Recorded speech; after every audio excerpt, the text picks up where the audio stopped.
श्रृंगवेरपुर के राजा हैं निषाद राजगुह। क्या नाम है उनका? निषाद राजगुह। उनको जब सूचना मिली कि राम जी आए हैं, उपहार लेकर निषाद राजगुह राम जी के सन्मुख आए, दंडवत किया है। राम जी ने उठाकर अपने हृदय से लगाया, उनको मित्र बनाया और बगल के अपने राम जी ने बिठाया उनको। निषाद जी कहते, राम जी आपको तो 14 वर्ष अयोध्या से बाहर रहना है ना, बाहर तो आ ही गए हैं प्रभु आप। हम तो कहेंगे कि आप चलकर 14 वर्ष श्रृंगवेरपुर में रहिए राम जी, बड़ा आनंद होगा। भगवान बोले, ऐसा है मित्र, मैं 14 वर्ष किसी भी गांव नगर में नहीं जा सकता, विशेष उदासीन व्रत का नियम लिया हूं।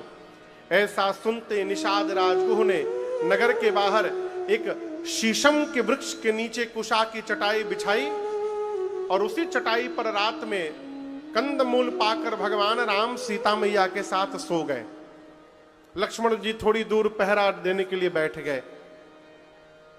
निषाद राजगुह सेवकों को बुलाकर बोले, देखो कल रात को राम जी अयोध्या वासियों को सोता हुआ छोड़ के चले आए हैं, कहीं हम लोग रात में सो गए और राम जी हम लोगों को भी छोड़ के चले गए, फिर क्या होगा? अपने सेवकों से बोले, जहां राम जी सोए हैं चारों तरफ पहरे में खड़े हो जाओ, रात भर राम जी को जाने नहीं देना है कहीं। सबको पहरे में लगाया और उसके बाद जैसे भगवान के पास आए और राम जी को धरती पर सोते हुए निषाद राजगुह देखे, बिलख बिलख के रोने लगे। कहते कैकेयी जी ने बहुत बुरा किया। कैकेयी नंदिनी मंदमती कठिन कुटिल फल की, जेहि रघुनंदन जानकी सुख अवसर दुख दी। निषाद राज रोने लगे, कहने लगे कैकेयी जी ने राम जी के जीवन में दुख डाल दिया। बताओ, जिन राम जी को राजा बनना था, कैकेयी ने ऐसा कर दिया कि राम जी को वन में आना पड़ा। कैकेयी ये हैं वो हैं, लगे मां को भला बुरा कहने निषाद राजगुह। वहीं लक्ष्मण जी बैठे थे, बोले भाई साहब प्लीज आप मेरे पास आइए, थोड़ा इधर आइए। पास में बुलाकर लक्ष्मण जी बोले, आपने कहा कि मां कैकेयी ने भैया को दुख दिया है। निषाद जी बोले, एकदम सत्य। लक्ष्मण जी बोले, ये बताओ जिसको दुख होगा उसको रात में नींद आएगी? संदीप भैया नहीं आएगी। आप लोग बोलिए, नहीं आएगी। निषाद जी बोले, नहीं आएगी। लक्ष्मण जी बोले, राम भैया तो चकाचक सो रहे हैं, देखिए अगर इनको दुख होता तो नींद आती, ये तो सो रहे हैं। और आपने कहा कि भैया ने मैया ने दुख दे दिया। निषाद जी, कोई किसी को न दुख देता है न कोई किसी को सुख देता है। इस बात को बड़ी गंभीरता से समझिएगा पंडित जी।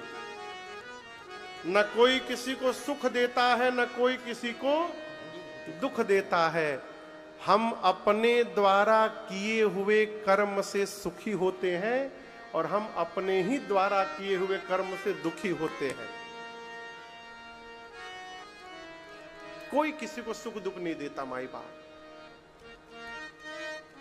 एक एक शब्द है मोह।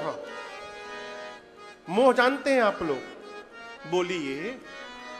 मोह है कि जो अज्ञानता पूर्वक प्रेम किया जा रहा है, इस प्रेम का नाम है मोह। कई लोग लड़का को बहुत लायक बनाते हैं, इतना लायक बना देते हैं कि लड़कवा बड़ होकर बाबूए जी को नालायक समझ लेता है। ना अपने कभी सत्संग में गए न लड़का को लेकर गए, कहा महाराज लड़का को लायक बनाओ, लायक बनाओ लायक। बाद में कहते लड़कवा हमको दुख दे दिया। लड़कवा ने नहीं दुख दिया, आपने जो मोह लगाया है उस लड़कवा में, उस मोह ने आपको दुखी किया है। कहो, समझ में आ रहा है आपको? अब जैसे हम भी सोच रहे हैं बंबई में एक घर बना लें, अब यदि घर बन जाएगा तो हम सुखी हो जाएंगे, और नहीं बनेगा तो दुखी हो जाएंगे। हम बनाना नहीं चाहते, हम तो प्रसंग में कही रहे हैं बस ऐसे। अब ये ना समझिए कि घर बनाने के लिए हमारे कलकत्ता बहुत बढ़िया है, जय जय। मुंबई में इतना लोग बेचैन है, भागते रहते हैं, जिसको देखो भाग रहा है। मुंबई में मैंने एक सीन देखा है भैया, बहुत पहले की बात। पति स्कूटर चला रहा था, पत्नी पीछे बैठी है, अब पराठा तोड़ तोड़ के मुंह में खिला रही। यहां आदमी इतना बिजी है कि उसके पास खाने के लिए भी टाइम नहीं है। हमारे कलकत्ता में बड़ा आनंद है, बात है। भगवान कृपा करे इस साल, इस साल इलेक्शन है, भगवान कृपा कर दीजिए प्रभु।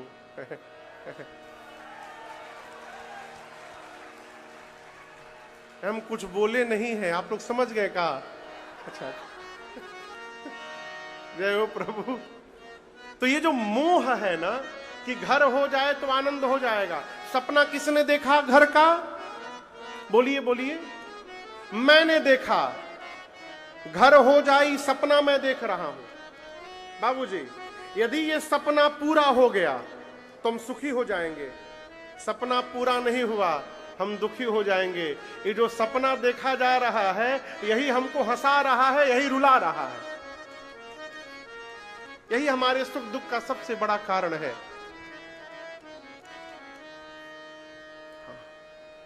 कहो ढेर बुझा गिल का। अच्छा, जा रहे हैं, कोई बात नहीं, कोई बात नहीं। हमसे भैया खड़े हो गए अचानक, क्या बात है? सपना देखिए, लेकिन सो करके ना देखिए, जग करके देखिए। लक्ष्मण जी कह रहे हैं, इस मोह रूपी रात्रि में सभी लोग सो करके सपना देख रहे हैं। निषाद जी पूछे, क्या सब सोए हैं? बोले नहीं, कुछ लोग जगे हैं। कौन जगा है? एहि जग जामिनी जागहि जोगी, एहि जग जामिनी जागहि जोगी, परमारथी प्रपंच वियोगी, परमारथी प्रपंच वियोगी, जानियत तबहि जीव जग जागा, जानियत तबहि जीव जग जागा, जब सब विषय विलास विरागा, जब सब विषय विलास विरागा, जब सब विषय विलास विरागा। निषाद जी ने पूछा, लक्ष्मण जी क्या इस जगत की मोह की रात्रि में सब सोए हैं? लक्ष्मण जी बोले नहीं, कुछ कुछ लोग जगे हैं। कौन जगा है? लक्ष्मण भैया बोले, जो जोगी है वो जगा है। बाबूजी, कौन जगा है? जोगी। जोगी। अब जोगी मतलब ही नहीं जो गेरुआ कपड़ा पहन के सारंगी बजा के घूम रहा है, वो जोगी नहीं। जोगी कौन? जो व्यापार करते हुए, जॉब करते हुए, खेती करते हुए परमार्थ में लगा हुआ है और अपने मन को प्रपंच से बचा के रखा हुआ है, वो जोगी है। आप धन उपार्जन करते हैं, पैसा कमाते हैं, उससे परिवार का पोषण करते हैं और परमार्थ करते हैं और अपने को जगत के जंजाल से, खोखट से बचाए हैं। कई देखिए, कई समाज में फूफा लोग घूमते हैं, उनका काम कहां? सवेरे सवेरे उठ के टेलीफोन ले लेना है, झूठे मिला के। दुबे जी, पाणे जी आपके बारे में ऐसा ऐसा बोल रहे थे, झूठे बोल दिए। दुबे जी को पाणे से लड़ाना, पाणे जी को सुकुल जी से लड़ाना, सुकुल जी को गुप्ता जी से भिड़ा देना। जो दूसरे को लड़ाता भिड़ाता रहता है, दूसरे के पंचायत में जानबूझ के फूफा बनता है, उसको महाप्रपंची व्यक्ति कहा जाता है। बाबूजी, लक्ष्मण जी कहते हैं जो अपने को प्रपंच से बचा के रखा हुआ है, अपना काम करता है और परमार्थ में लगा हुआ है, वो मनुष्य जगा हुआ है और वही इस मोह से बचा हुआ है? इसलिए अपने काम पर ध्यान रखिए, हमको क्या करना है। सामने वाला, कई लोग इसीलिए परेशान रहते हैं, सामने वाला ऐसा नहीं कर रहा है। अरे सामने वाले को छोड़िए, आपको कैसा करना है आप अपना देखते रहिए। यहां जितना दिख रहा है ना सब टेम्परोरी है, कुछ भी परमानेंट नहीं है।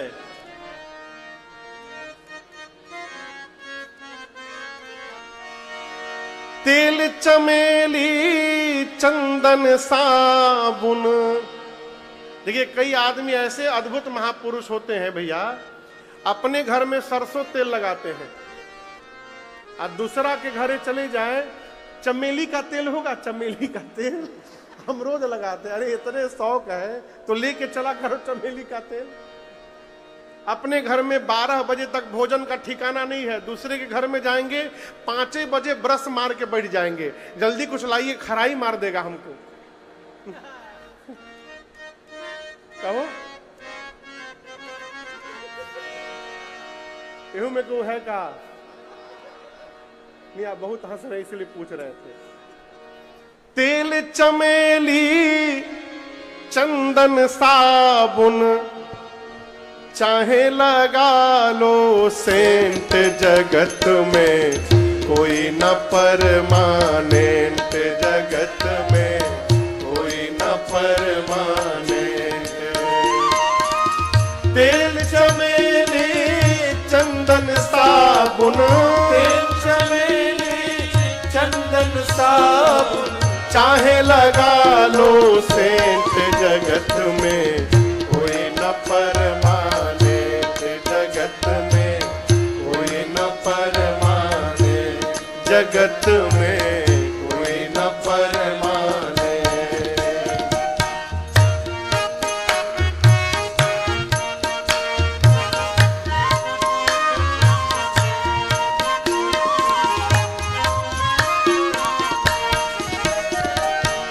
आवागमन लगी दुनिया में, जगत है रेस्टोरेंट रे प्यारे, जगत है कोई आया कोई गया रे प्यारे, जगत है रेस्टोरेंट।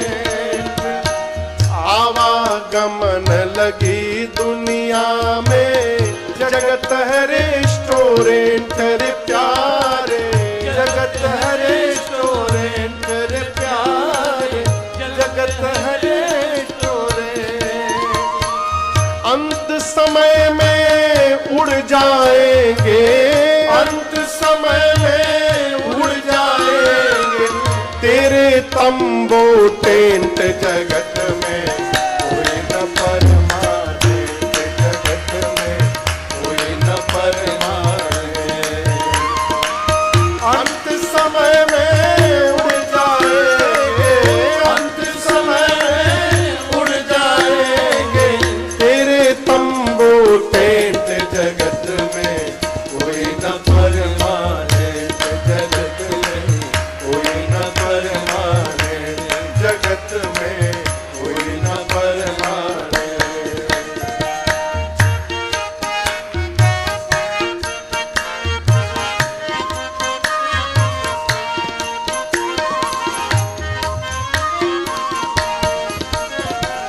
हरिद्वार चाहे मथुरा काशी, घूमो दिल्ली कैंट रे प्यारे, घूमो दिल्ली कैंट रे प्यारे, घूमो दिल्ली कैंट। हरिद्वार चाहे मथुरा काशी, घूमो दिल्ली कैंट रे प्यारे, घूमो दिल्ली कैंट रे प्यारे, घूमो दिल्ली कैंट। मन में नाम प्रभु का राखो, मन में नाम प्रभु का राखो, धोती पहनो या पैंट, जगत में कोई न परमानेंट, जगत में कोई न परमानेंट। मन में नाम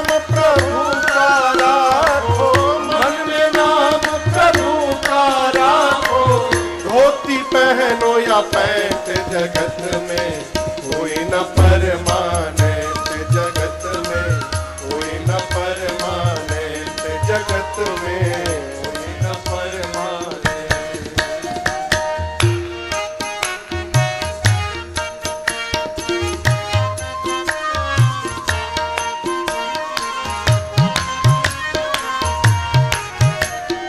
राष्ट्रपति या जर्नल कर्नल, चाहे हो लेफ्टिनेंट रे प्यारे, चाहे हो लेफ्टिनेंट रे प्यारे, चाहे हो लेफ्टिनेंट। राष्ट्रपति या जर्नल कर्नल, चाहे हो लेफ्टिनेंट रे प्यारे, चाहे हो लेफ्टिनेंट रे प्यारे, चाहे हो लेफ्टिनेंट। काल सभी को खा जाएगा, काल सभी को खा जाएगा, लेडीज हो या जेंट्स, जगत में कोई न परमानेंट, जगत में कोई न परमानेंट। काल सभी को खा जाएगा, काल सभी को खा जाएगा, लेडीज हो या जेंट्स, जगत में कोई न परमानेंट, जगत में कोई न परमानेंट, जगत में कोई न परमानेंट।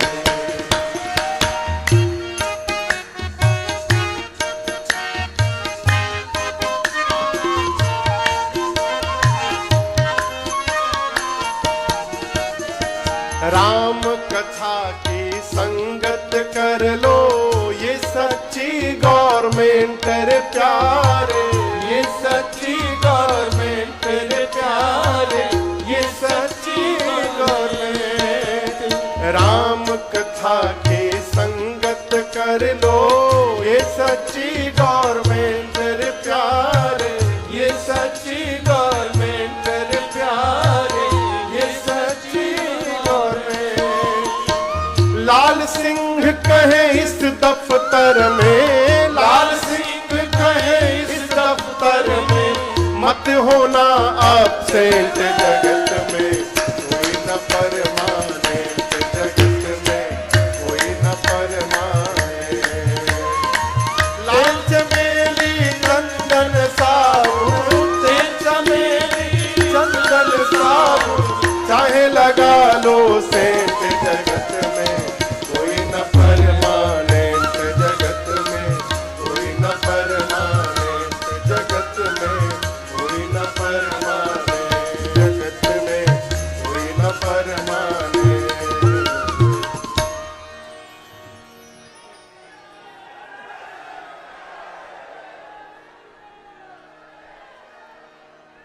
लाल सिंह कहे इस दफ्तर में, आ जाइए आ जाइए।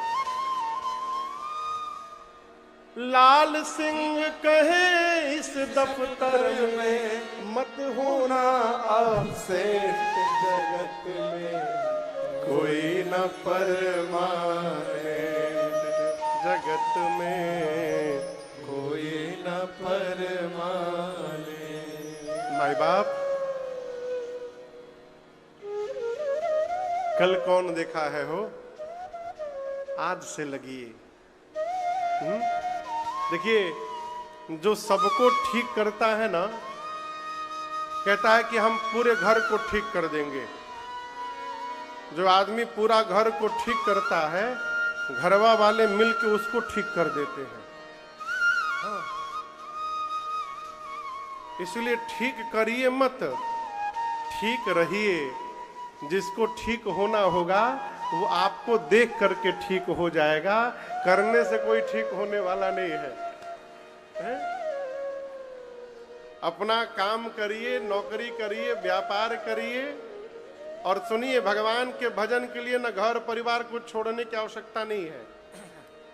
सब करते हुए राम जपते रहो, काम करते रहो, राम जपते रहो, काम करते रहो, वक्त जीवन का यूं ही निकल जाएगा, गर लगन सच्ची भगवन से लग जाए तो, गर लगन सच्ची भगवन से लग जाए तो, तेरे जीवन का नक्शा बदल जाएगा, तेरे जीवन का नक्शा बदल जाएगा। सावधान होइए। लक्ष्मण जी ने निषाद जी से कहा, निषाद जी आप जिनके लिए रो रहे हैं वो राम जी कोई जीव नहीं है, राम जी ब्रह्म है। कौन है राम जी? ब्रह्म है। राम ब्रह्म परमारथ रूपा, अविगत अलख अनादि अनूपा। लक्ष्मण जी ने बता दिया कि राम जी ब्रह्म है और इनके चरण में प्रेम करना ही असली परमार्थ है। अब यहां एक मेरा प्रश्न है, मेरा अपना प्रश्न है। एक दिन पढ़ते पढ़ते मन में प्रश्न ये उठा कि आप मानस जी पढ़िएगा, राम जी ने कभी ये नहीं बताया कि मैं भगवान हूं। कौशल्या मैया को राम जी ने अपना रूप दिखाया तो राम जी ने तुरंत वचन लिया, मैं आप किसी से बताइएगा मत कि मैं भगवान हूं। जिस बात को राम जी छिपा रहे हैं उस बात को लक्ष्मण जी क्यों बता दिए निषाद जी को कि राम जी भगवान है? ये उचित है क्या? आप बताइए, उचित है? जिस बात को राम जी छिपा के घूम रहे हैं लक्ष्मण जी ने क्यों बता दिया कि राम जी भगवान है? आपसे निवेदन करूं, ऐसा लगता है कि लक्ष्मण जी बताए नहीं हैं, राम जी ने लक्ष्मण जी के मुख से कहलवा दिया है। क्यों? जहां पर निषाद राजगुह और लक्ष्मण जी बात कर रहे हैं वहीं बगल में केवट भैया खड़े होकर पहरा दे रहे थे बाबूजी, और भगवान राम जी केवट तक ये बात पहुंचाना चाहते हैं कि वो जान जाए कि ये जो सोए हुए हैं जीव नहीं भगवान है, इनके चरण में ही असली प्रेम करना परमार्थ है। ऐसा क्यों? भगवान केवट का उद्धार करना चाहते हैं। इसलिए मैं क्यों कह रहा हूं, लक्ष्मण जी ये बात कह रहे हैं निषाद राजगुह से, लेकिन समझ में आ गई केवट भैया को बात जिसको कही जाती है उसको समझ में आती है कि नहीं आती भगवान जाने, लेकिन बगल में दूसरा कोई सुन के समझ लेता है। एक जगह हम कथा गाने गए तो बहुत बड़े आदमी कथा कराए थे, मैं नाम जगह का नहीं बताऊंगा, ना उनका ना बताऊंगा। तो वहां डेली भंडारा होता था, तो हजारों लोग कथा सुनकर धन्य हो गए, और जो कथा कराए थे वो कथा नहीं सुनते थे, वो खाली देखते थे कौन कौन आइटम भंडारा में आज बनेगा और कितना लोग भोजन करेंगे, बस इतने गिनते रहे। रचना बनाता है कोई और, लाभ लेकर चला जाता है कोई और। निषाद राजगुह से लक्ष्मण जी ने कहा कि राम जी ब्रह्म हैं, इनके चरणों में प्रेम करना परमार्थ है। अगला दिन हुआ, भगवान बरगद का दूध देखें आप लोग, बरगद का दूध, बरगद के जब पत्तों को तोड़िएगा ना तो उसमें से व्हाइट कलर का एक लिक्विड निकलता है, उसको बरगद का दूध कहते हैं। राम जी उसको मंगा करके निषाद राजगुह से और लक्ष्मण भैया के साथ अपने केश में लगाकर और सिर पर भगवान ने जटाओं का मुकुट बनाया। सुमंत जी ने राम जी से कहा कि आप वापस चलिए प्रभु। सत्य की दुहाई देकर राम जी ने सुमंत जी को बरबस अयोध्या विदा कर दिया, आप रथ लेकर अयोध्या जाइए, लौटा दिया। इधर केवट भैया सवेरे सवेरे निषाद राजगुह के पास पहुंचे, जाकर प्रणाम करके बोले प्रभु एक निवेदन करने आया हूं, मैं चाहता हूं कि राम जी जो आए हैं ना मेरी नाव पे बैठ के गंगा के उस पार जाएं, तो प्रभु कृपा करिए ना, आज डुगडुगी बजवाइए ना नगर में कि कोई दूसरा नाव चलाने वाला गंगा किनारे न जाए। निषाद जी बोले इसमें कौन सी बड़ी बात, पूरे नगर में डुगडुगी बज गई, कोई नाविक गंगा किनारे नहीं जाएगा आज।